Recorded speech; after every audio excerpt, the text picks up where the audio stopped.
Nam Myoho Renge Kyo, Nam Myoho Renge Kyo, Nam Myoho Renge Kyo, Nam Myoho Renge Kyo. Science has sent orbiters to Neptune, eradicated smallpox, and created a supercomputer that can do 60 trillion calculations per second.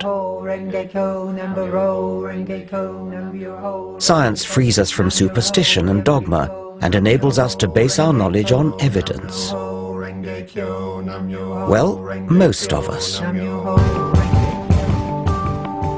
Previously, I've explored how organized faith and primitive religious values blight our lives. You take the women and dress them like whores on the street. I don't dress women, they dress themselves. But you allow it as a norm. The fault line runs deeper even than religion. There are two ways of looking at the world, through faith and superstition, or through the rigors of logic, observation and evidence, through reason. Yet today, reason has a battle on its hands.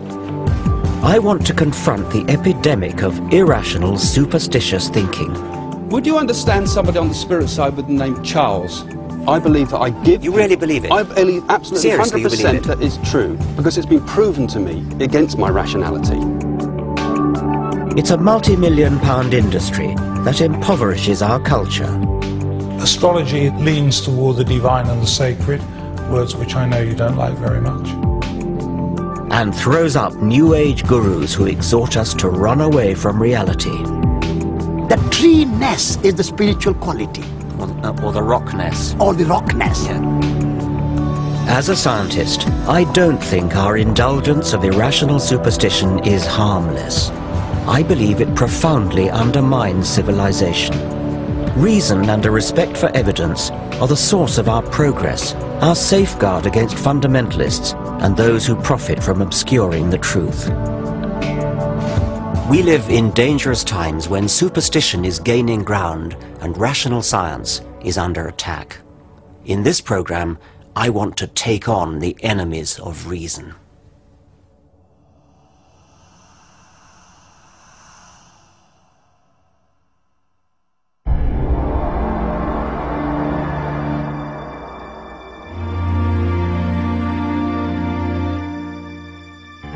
"300 years ago, in the Age of Enlightenment, scientists and philosophers from Galileo to David Hume had the courage to stand up for intellectual principles and reason.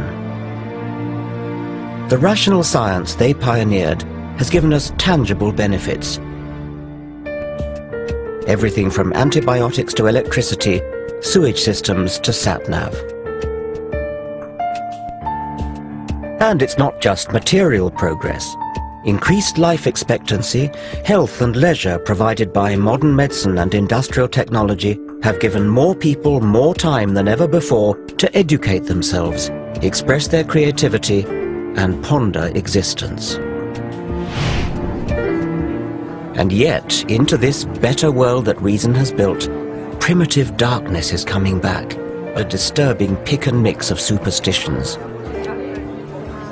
Where better to start my journey than a New Age fair? Hello, what do you do? What sort of readings do you do?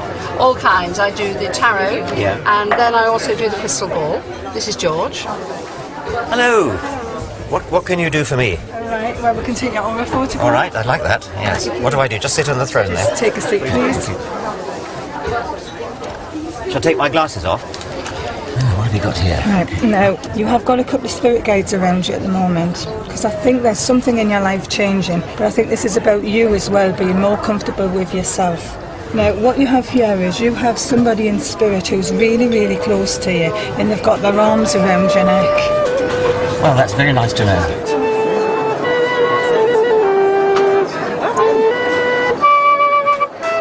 All these people reap the rewards of science and reason, but many here revel in a foggy suspicion of scientific thinking.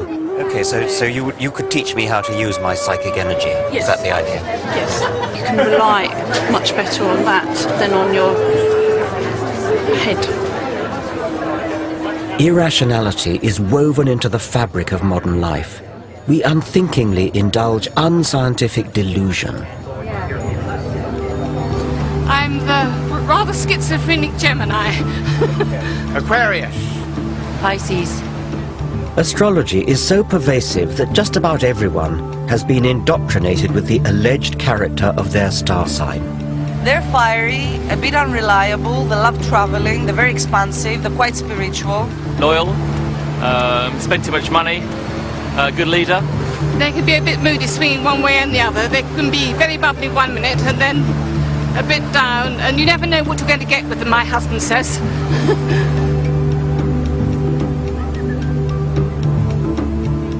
A full quarter of the British population claim to believe in astrology. That's more than believe in any one of the gods touted by religions.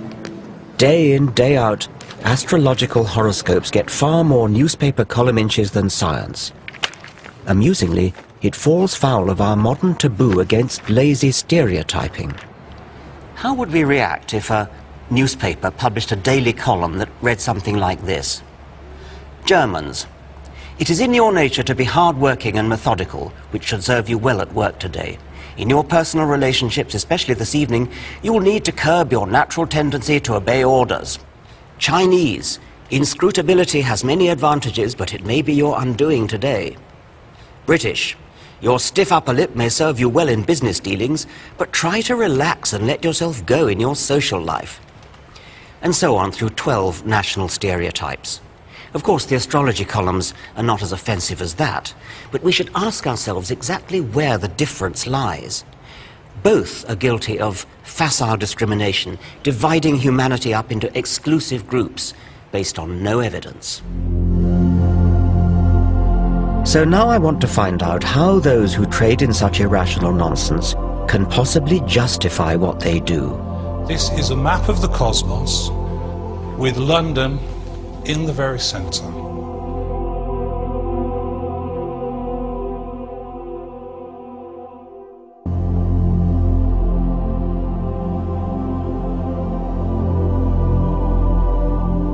I always thought that by the 21st century, science and reason would have long since cleaned up. And yet every day of the week, we're encouraged to retreat into the fog of the superstitious past. Astrology is a primitive belief system made into elaborate pseudoscience. It arrogantly makes humans the focal point of the universe. The movement of planets is supposed to signify petty developments in our career or love life. It was developed in the 2nd century AD by the philosopher Claudius Ptolemy and has not moved on since, despite the discovery of new planets and despite a shift in the Earth's rotational axis that has thrown Ptolemy's zodiac out by 23 degrees. You could ask a question. You could say, who has stolen my money? It never made sense when it was first invented, and it makes even less sense now. Read it off as though you mean they get it right. Do you think there's an actual physical influence of the planets that somehow beams down and influences us, people? I think it's very hard to see that. I think if you try to understand astrology as a causal agent, right, I think that's hard to imagine how that would happen. I think you have to look at the planets as signifiers. When you look at the movement of Saturn around the zodiac, it's a very strong signifier of what's going on in individual lives.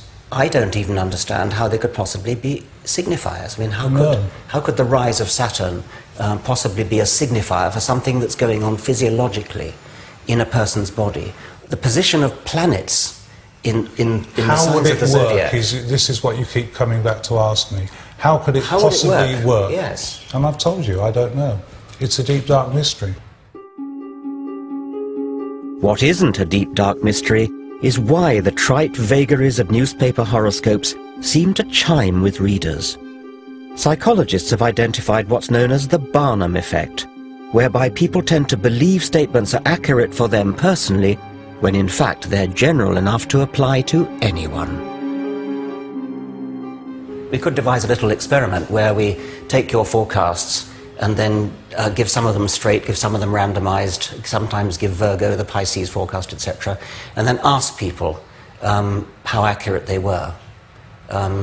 Yes, that would be a perverse thing to do, wouldn't it? It would be, yes, but I mean, wouldn't that be a good test? A test of what? Well, how accurate you are. I think that your intention there is mischief, and I think what you'd then get back was mischief. Okay, well, my intention would not be mischief. My intention would be experimental test. Okay. Scientific test. Well, but even if it was mischief, how could that possibly influence it?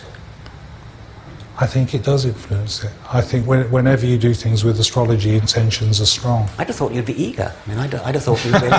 See, the fact that you're not makes me think you don't really, in your heart of hearts, believe it. I don't think you really are prepared to put your reputation on the line. I just don't believe in the experiment, Richard. It's that simple. Well, you're in a kind of no-lose situation then, aren't you? I hope so. Yeah.